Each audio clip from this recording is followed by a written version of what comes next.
আসসালামু আলাইকুম সবাইকে অগ্রিম শুভ নববর্ষ জানিয়ে আজকের ভিডিওটা আমি শুরু করছি।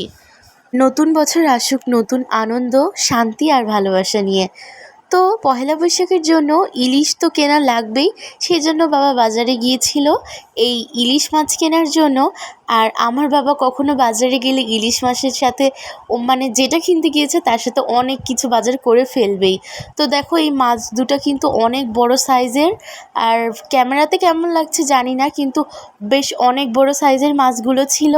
মাছগুলো কিন্তু 900 গ্রাম করে ছিল, আর বাজারে এর থেকে বেশি সাইজের মানে বেশি ওজনের মাছ পাওয়া যাচ্ছিল না। আর আমার কাছে ইলিশ মাছটা অতটা পছন্দের না, কিন্তু নববর্ষের দিন আমি ইলিশ মাছ খাই খুব তৃপ্তি সহকারে। আর এই যে আমার কিন্তু ইলিশ মাছের মধ্যে সব থেকে পছন্দের আইটেম হলো ইলিশ মাছ ভাজা। তোমাদের কোন আইটেমটা সব থেকে বেশি ভালো লাগে ইলিশের, আমাকে কমেন্ট করে জানাতে ভুলো না। আর এর সাথে আনা হয়েছিল চিংড়ি মাছ। চিংড়ি মাছ আমাদের বাসায় সবাই অনেক পছন্দ করে, আর চিংড়ি মাছের এইটাই ছিল লাস্ট সাইজ, এর থেকে আর বড় চিংড়ি পাইনি। আমরা বলেছিলাম যে গলদা চিংড়ি অনেক দিন ধরেই খেতে মন চাচ্ছিল, তো বাবা এই যে এই সাইজের চিংড়িগুলো পেয়েছে এগুলোই এনেছিল। আর চিংড়ি যে সাইজেরই হোক, যে পত্রে রান্না করা হয় অনেক সুন্দর টেস্ট আসে।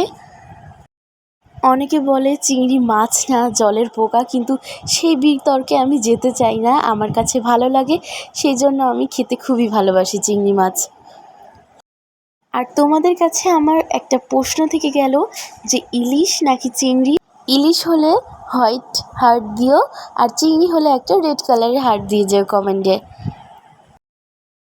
যারা এখনও আমার চ্যানেলটি সাবস্ক্রাইব করোনি তারা সাবস্ক্রাইব করে পাশে থেকো, আর যারা অনেক আগেই আমার চ্যানেলটি সাবস্ক্রাইব করে রেখেছো তাদেরকে অসংখ্য ধন্যবাদ। আর এর সঙ্গে সর্বশেষে বাবা নিয়ে এসেছিল বড় বড় ট্যাংরা মাছ, আর এরকম ডিমওয়ালা ট্যাংরা মাছ খেতে কিন্তু অনেক টেস্ট লাগে। আর ট্যাংরা মাছের সাইজগুলো এত বড় ছিল, আর পেট ভর্তি ডিম ছিল, এগুলো রান্না করলে খেতে অনেক বেশি টেস্ট হয়। আর ফোনে কিন্তু ইলিশ মাছ আর ট্যাংরা মাছের সাইজগুলো বোঝা যাচ্ছে না, কিন্তু এতটা বড় সাইজগুলো দেখে আমার মন ভরে গিয়েছিল। আর এগুলো কিন্তু চাষের না, চাষের মাছগুলো অতটা টেস্ট হয় না, এগুলো একদম দেশি ট্যাংরা ছিল, খুব ভালো হয় দেশি ট্যাংরাগুলো রান্না করলে। তো ভিডিওটি ভালো লাগলে লাইক কমেন্ট আর শেয়ার করো তোমার বন্ধুদের মাঝে। আবারও একটা ভিডিও নিয়ে তোমাদের মাঝে হাজির হব। সবাই ভালো থেকো, সুস্থ থেকো, আমার জন্য দোয়া করো। আল্লাহ হাফেজ, থ্যাংকস ফর ওয়াচিং।